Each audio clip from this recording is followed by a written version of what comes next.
Greetings to my friends at the College of Family Physicians of Canada. I'm Dr. Robert Thirsk, an Expedition 2021 astronaut aboard the International Space Station. I'm speaking to you from the Russian service module, and this is TVIS, the Treadmill Vibration Isolation System. I'd like to speak to you about bone demineralization in astronauts. Bones are a wonderful organ system because every day new bone is being laid down while other bone is being resorbed. This is a wonderful feature of bones which allow our bodies to recover from bone injuries like fractures and other diseases. But the important point to make is that the amount and the type of new bone that is laid down each day is dependent on the amount of stress or strain that our bone cells see. Well, astronauts live in a weightless environment. Therefore, our bone cells see no weight forces at all throughout a day, and only a small fraction of the inertial kind of forces that we experience during normal day-to-day life on Earth.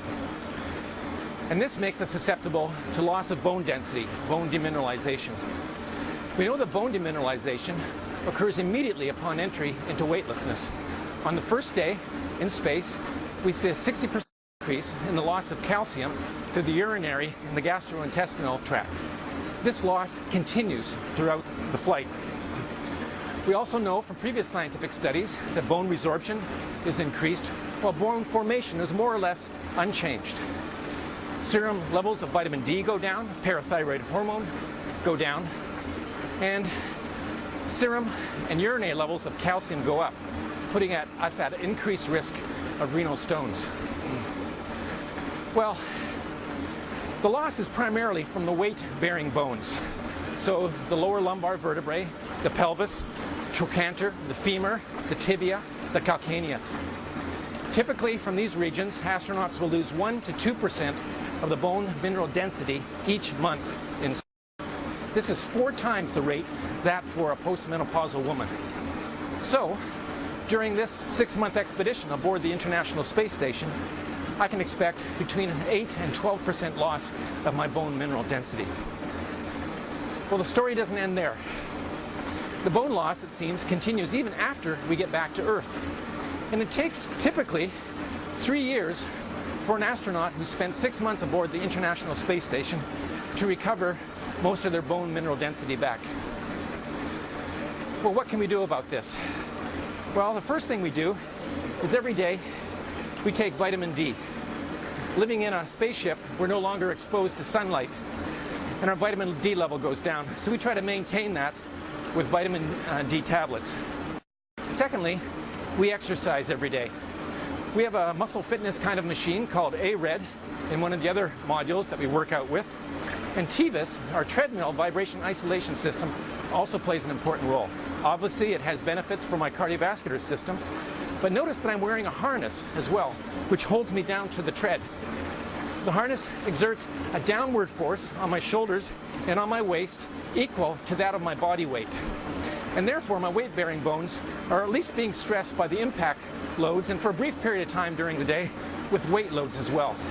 And that helps to minimize the amount of bone loss. It would otherwise be a lot worse.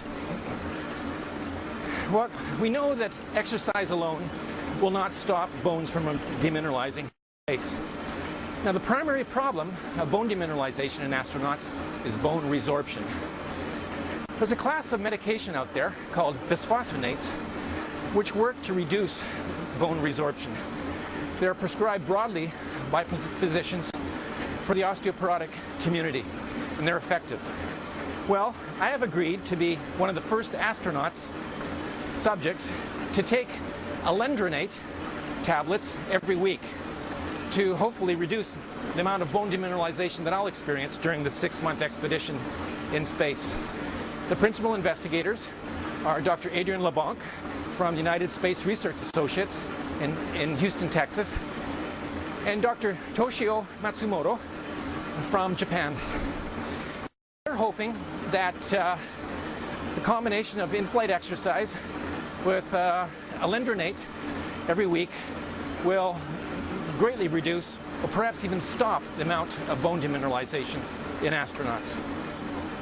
We're also working with them by having DEXA scans, dual energy X-ray absorptiometry, and quantitative CT scans done to characterize our pre-flight and post-flight bone mineral content, to identify biochemical markers in our serum indicative of bone resorption and bone formation. And we're also looking at calcium levels in our serum and our urine to see if we would still be at risk for calcium stones. We're hoping that we won't. Well, that's the story of bone demineralization in space. I hope you found that interesting. I look forward to meeting my colleagues from the College of Family Physicians of Canada again, perhaps at the next annual scientific assembly. So long from the International Space Station, and I get back to my workout.